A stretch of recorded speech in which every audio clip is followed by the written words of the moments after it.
Like many of you, The Strangers scared me. It scared me on a primal level, and there really haven't been too many modern films that have been able to do that to me. Since then, I've paid close attention to filmmaker Bryan Bertino to see if he was able to repeat that magic. And while The Monster and Mockingbird were decent, they just didn't live up to the greatness that The Strangers achieved. Bertino recently released his latest film, The Dark and the Wicked. Will this one live up to the hype and match the sheer terror that came from The Strangers? Let's see.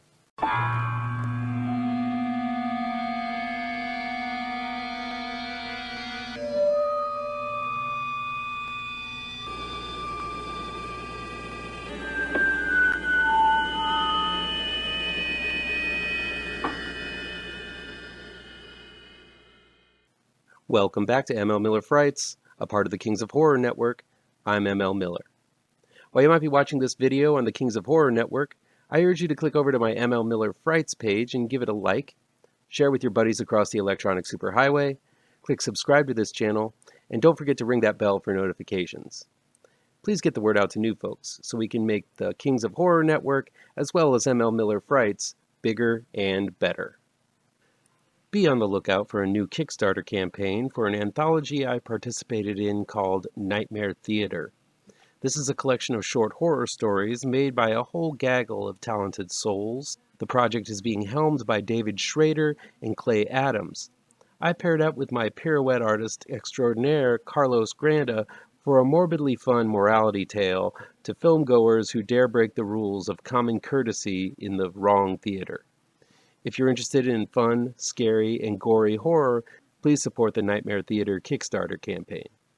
Look below for the link. The Dark and the Wicked is new on-demand and digital download from RLJE Films and Shudder.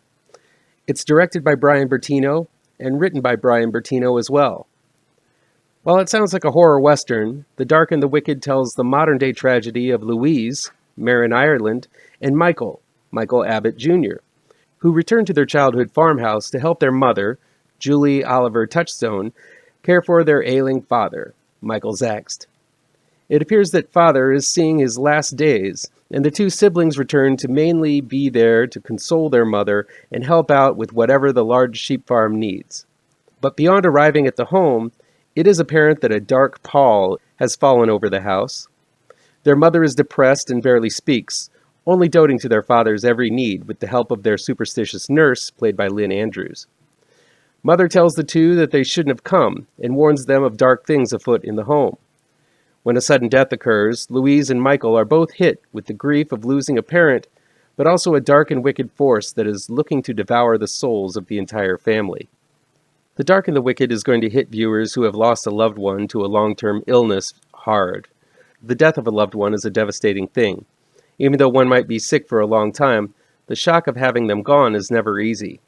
The reality of the fatality of the disease hangs in the air, and even though you might occasionally catch glimpses of it, you're always surprised when it actually comes. That's the narrative of The Dark and the Wicked in a nutshell. It's a metaphorical deep dive into grief and loss as the two main characters, Louise and Michael, return home to their father who is on his deathbed. They share guilt for leaving home and staying away for so long. They share resentment toward one another for not being the one to stay and take care of the situation. And they share pity for their mother, who had stayed by their father's side and watched him deteriorate. Even before the first paranormal event occurs in Dark and the Wicked, this film drives these intense, powerful emotions home through the beleaguered faces and heavy tones of the first few minutes we spend with this family. This is where the metaphor of guilt, remorse, and grief rises as a dark specter that haunts the family home.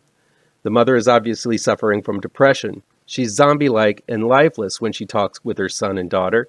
This is a woman who is broken by the burden that she has been carrying for so long, and not wanting to see that life taken from her adult children.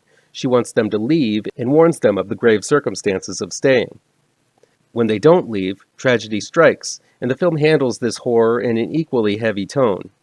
While the film hints at supernatural forces occurring from the beginning, it's not until an unexpected death occurs that Louise and Michael really start understanding that their mother wasn't just speaking in purple prose when she said evil was in the house. Bertino uses tons of camera trickery and moody set design to fill the house with dark corners and dimly lit corridors. Not so subtly hinted at in the title, this is an extremely dark film where the shadows are untrustworthy and everywhere. This makes you on edge for pretty much the entire runtime, as every frame has the potential for some deep shadow to burst out and destroy you. The devil Louise and Michael's mother writes about in her journal does seem to be real. The film is very unspecific in naming exactly what kind of evil is haunting the farmhouse. Is it a skinwalker? There are definitely signs of this, as the evil seems to take different form, and with the setting being South Texas, it definitely is the right locale for it. It also could just be evil spirits, ghosts, or demons, but none are specifically named. We never know the origins of this evil, or what the family did to unleash its curse upon itself. Here we only see through the eyes of Louise and Michael, who know next to nothing about their estranged parents, as they have been absent from their lives for so long. It is apparent that they weren't the most loving family, but still these children are good enough to return home during their time of need. This burden of being at home, away from their real lives, is highlighted as Michael desperately wants to leave and go home to his family. Louise is less lucky and seems to have lived a harder life on her own. With less options, she seems adamant to stay and be the doting child and see this tragedy through to the end. By mixing real-life feelings with otherworldly evils, Bertino delivers a mix of considerable emotional heft and true supernatural dread like few others have done in horror. Though the dread level is overflowing, Bertino takes his time to build suspense and tension in some extremely scary scenes, yet never wallows in the dread like other popular elevated horror films like Midsommar, Hereditary, The Lighthouse, and The Lodge. Bertino utilizes the heavy emotional themes to help us sympathize and get to know our two leads, but never lingers so long as to bore the audience. While I wouldn't call this film full of jump scares, because that suggests that these scares are hollow and lack anything in their delivery, The Dark and the Wicked is full of horrors from beginning to end. There are moments that startle, but then you're secondarily terrified once the thing that jumped out of the dark is identified. These scares deliver, more so than in many films you're bound to see this year. The cast is not overpowering. Here the darkness is the film's star. It was smart to populate this film with relatively unknown actors like Marin Ireland and Michael Abbott Jr., who deliver their lines remarkably well and with much skill, but you're never distracted in thinking that this actor is from another film you may have seen. Ireland is especially good here as Louise, a person life has not been kind to, but she manages to find enough will to still care. Abbott works well off of Ireland, as he represents the opposite of her situation, acknowledging that they no longer know these people, and therefore have no responsibility for them. These are not bad people for thinking thoughts like this.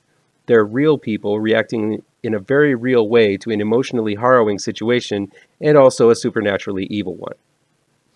One of the smaller players in this tragedy is the always strong acting of Xander Berkeley. While I would have preferred to see an unknown in the role that in many ways is reminiscent of Julian Beck's Cain from Poltergeist 2: The Other Side, he plays a priest that prophesies evil to any who stay in the house, and is often shown in silhouette to make him seem even more ominous. I also have to give it to the actress who plays the unnamed mother, Julie Oliver Touchstone, who has a frail singing voice that is the stuff of night terrors. You're not going to come out of The Dark and the Wicked skipping and whistling show tunes. This is a joyless film, and I don't think I saw the cast crack a smile once.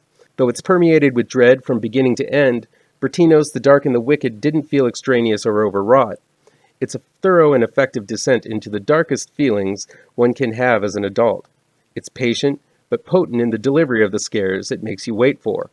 While it doesn't match the sheer primal terror that was The Strangers, The Dark and the Wicked delivers a more mature and deeply piercing story of saying goodbye to those you loved and trying desperately not to be pulled down into the abyss with them.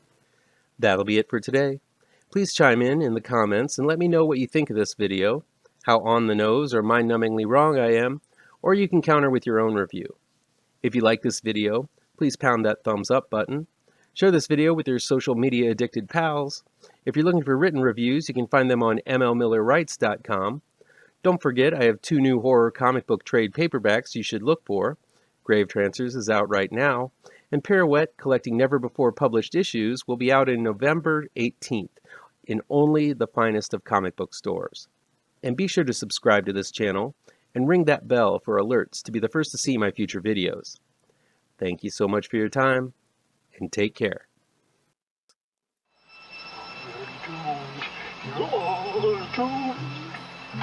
You're doomed